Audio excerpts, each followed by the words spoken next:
अंजना। क्या? मैंने चौंक कर हसन को देखा। अंजना, उसने दोबारा दोहराया। कौन अंजना? किधर है? मेरे पूछने पर उसने कोई जवाब दिए बगैर अपनी छोटी उंगली से एक तरफ इशारा कर दिया।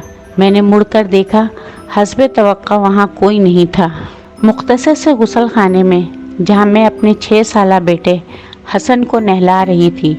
हमारे अलावा किसने होना था? मैंने 1-2 मरतबा उससे फिर पूछा कि वो क्या कह रहा है, मगर इसके कोई जवाब न देने पर मैं कामों में लगकर भूल भाल गई। हसन हमारा इकलौता बेटा है, यानी मेरा और तनवीर का। तनवीर मेरे शौहर रेलवे में मुलाजिम है। चंद दिनों पहले तक हम मुल्तान में रहते थे, जहाँ मेरी ससुराल है। अभी थोड़े दिन पहले तनवीर की पोस्टिंग यहाँ इस छोटे से शहर बहरामपुर में हो गई तो हम यहाँ आ गए। तनवीर को रेलवे कॉलोनी में एक क्वार्टर अलाट हुआ था, क्वार्टर नंबर 313।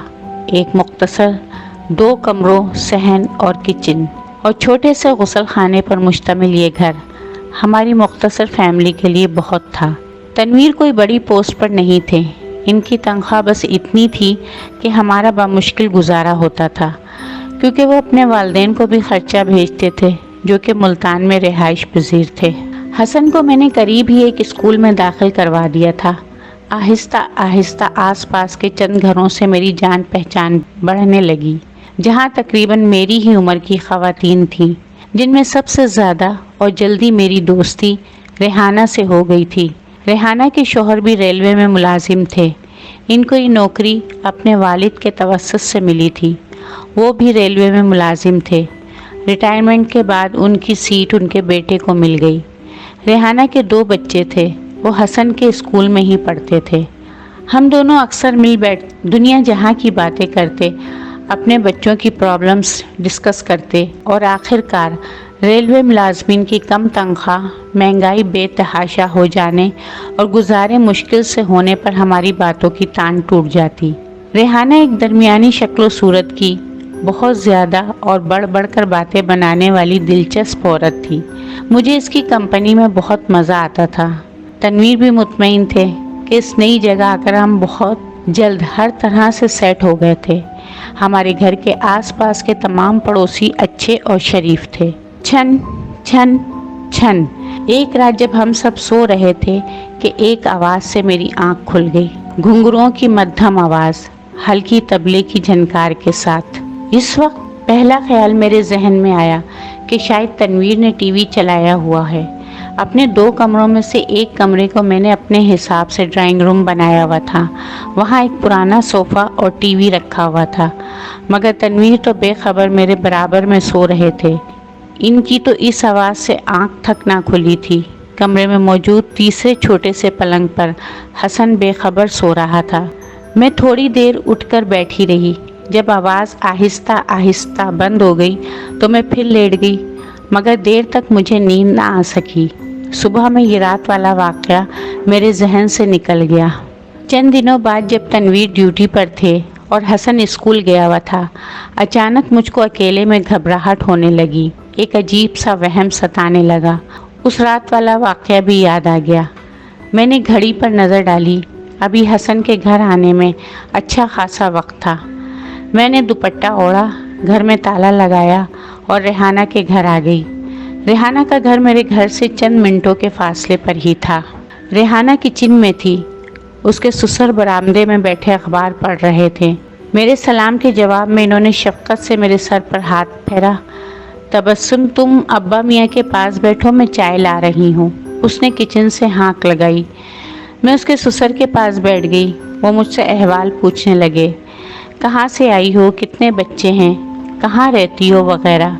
मेरे बताने पर कि हम लोगों को क्वार्टर नंबर 313 अलाट हुआ है, वो एकदम चुप से रह गए। मगर वो घर तो बरसों से बंद पड़ा था, वो गोया हुए। जी हाँ, मैंने किसी कदर तलखी से कहा। नहायत ही खस्ता हाल घर है, सफाई कर कर के थक गई हूँ, साफ़ होकर नहीं देता। सुना है बरसहा बरस से खाली था। उस वक्त रेहाना चाय लेकर आ गई और हम दोनों उसके कमरे में आ गए। उस दिन रेहाना के साथ इधर उधर की बातों के बाद मेरा जहन हल्का हो गया और सब कुछ दिमाग से निकल गया। मगर अगले ही दिन शाम को रेहाना मेरे घर पर मौजूद थी। तनवीर ड्यूटी से आकर कमरे में आराम कर रहे थे। मैं रेहाना को ड्राइंग रूम में ले आई। तुम बैठो, मैं चाय लाती हूँ, फिर आराम से बातें करेंगे, मैंने उससे कहा। अरे दफ़ा करो बातों को, मैं एक इंतहाई अहम बात बताने आई हूँ, रेहाना ने कहा। जोश से इसका चेहरा सुर्ख हो रहा था। खैरियत तो है? क्या हुआ? मैं थोड़ा घबरा गई। असल में जब तुम कल आई और अब्बा मियाँ को मालूम हुआ कि तुम लोग 313 में शिफ्ट हुए हो तो वो परेशान हो गए। कहने लगे ये घर आसेब ज़दा है। क्या कह रही हो रेहाना? मेरे दिल को कुछ हुआ। मैं नहीं कह रही, अब्बा मियाँ ने कहा है। उसने डरी हुई निगाह चारों तरफ डाली। या तो इस घर में कोई रहता नहीं है, अगर कोई रहने की कोशिश करता है तो इसको बहुत ही बुरे हालात से गुजरना पड़ता है। ऐसा कई बार हो चुका है, इसलिए इस घर को किसी को अलाट नहीं करते। आखिर तनवीर भाई को ये घर ही क्यों दिया? इसलिए कि कोई और घर खाली नहीं था और कॉलोनी से बाहर किराए पर घर लेना हम लोग अफोर्ड नहीं कर सकते। खोए खोए अंदाज में मैंने जवाब दिया। अब्बा मियाँ बता रहे थे बहुत पहले, जब वो खुद बहुत छोटे थे, इस घर में एक बहुत खूबसूरत नाचने वाली रहती थी। क्या नाम था? हाँ शायद अंजना देवी। क्या? अंजना? मैं चौंक गई। हाँ ये बहुत पुरानी बात है, क्या मैं पाकिस्तान से भी पहले। तो एक दिन इस अंजना मैडम के किसी आशिक ने जलन में आकर छुरी से इसका काम तमाम कर दिया। बस वो दिन और आज का दिन उसकी रूह, बल्कि बदरूह इस घर में मंडलाती है। शुरू में तो वो लोगों को नज़र तक नहीं आती थी, मगर अब बस इस घर में किसी को नहीं टिकने देती। तुमने तो मुझे डरा दिया रेहाना। डराया नहीं, वो संजीदा हुई। मुझे अब्बा मियाँ ने भेजा है कि तुमसे कहूँ कि पहली फुर्सत में घर बदल लो। दिमाग ख़राब हो गया है तुम्हारा भी और तुम्हारी सहेली का भी। अभी रेहाना रुखसत ही हुई थी, तनवीर भन्नाए हुए कमरे से बाहर निकल आए। मुझे इनको कुछ भी बताने की ज़रूरत नहीं पड़ी, क्योंकि वो कमरे में लेटे अपने कानों से सब सुन रहे थे। एक औरत की बरसों पुरानी रूह लोगों को इस घर में टिकने नहीं देती। सब बकवास। भला ऐसा मुमकिन है? पॉसिबल नहीं है। ऐसा सिर्फ डरावनी कहानियों में होता है, हकीकत में ऐसा पॉसिबल नहीं है। मरने के बाद रूह जिस्म से निकल जाती है और कभी वापस नहीं आ सकती। तनवीर मुझे समझा रहे थे। मगर तनवीर, मैंने खुद एक रात घुंघरों की आवाज़ सुनी थी और फिर हाँ, मुझे अचानक याद आया, हसन भी एक दिन अंजना नाम पुकार रहा था। हो सकता है हसन ने स्कूल में कुछ सुना हो, तनवीर ने सोचते हुए कहा। आखिर ये तो हकीकत है कि कभी पहले इस घर में अंजना नामी औरत रहती थी। कोई कह रहा होगा कि बच्चा इस घर में आया है और ये नाम उसके जहन में रह गया हो। मगर वो घुंघरुओं की आवाज़, उफ, वो चिढ़ गए। आखिर तुम क्यों बजिद हो कि वो आवाज़ अंजना के घुंघरुओं की थी? वो तुमको क्यों इंटरटेन करेगी? हो सकता है कि वो आवाज़ बाहर से आ रही हो। तनवीर ने एक तरह से किस्सा ख़त्म कर दिया। मैं भी चुप हो गई। छन छन छन। मगर फिर एक रात, कई दिनों के बाद, जब मैं ये सब भूलने लगी थी, एक बार फिर घुंघरू छनकने लगे। न सिर्फ घुंघरू बल्कि साथ तबले की संगत। मेरी आँख खुल गई। हसन अपने पलंग पर और तनवीर मेरे बराबर में बेखबर सो रहे थे। घुंघरुओं की आवाज़ आहिस्ता आहिस्ता तेज़ हो रही थी और इस आवाज़ के साथ तबले की संगत भी बढ़ रही थी। जिस तरह दो अपने फ़न में इंतहाई माहिर लोग मुजाहरा कर रहे हों।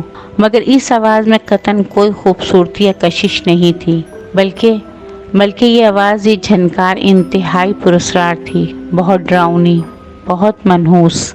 मैंने तनवीर को आवाज़ देने की कोशिश की, मगर मेरे मुंह से निहायत आहिस्ता आवाज़ बरामद हुई। मेरा दिल खौफ के मारे बंद होने लगा। आवाज़ इस कदर तेज़ हो गई कि मेज़ पर रखे बर्तन बजने लगे। ऐसा लगने लगा कि घुंघरुओं का फ़न दिखाने वाली कमरे के अंदर दाखिल होने वाली है। हैरत की बात है कि इस तेज़ शोर के बावजूद तनवीर और हसन बेखबर सो रहे थे। आवाज़ कमरे के दरवाजे के इंतहाई करीब आ गई। लगा कि बस अब या तब कोई अंदर आ जाएगा, शायद नाचते हुए इस मकरूह ताल पर। मैंने चीख मार दी, مگر اسی وقت اچانک مسجد سے اللہ اکبر کی صدا گونجی۔ مجھے باقاعدہ ایسا لگا کہ کوئی ٹھٹک کر رکا ہے۔ تال اچانک ہلکی ہوئی، پھر ختم ہو گئی۔ میں بستر پر بیٹھی تھر تھر کانپ رہی تھی۔ نہ جانے کب اذان کی مبارک آواز رکی اور نہ جانے کب میں بستر پر گر کر جیسے بے ہوش ہو گئی۔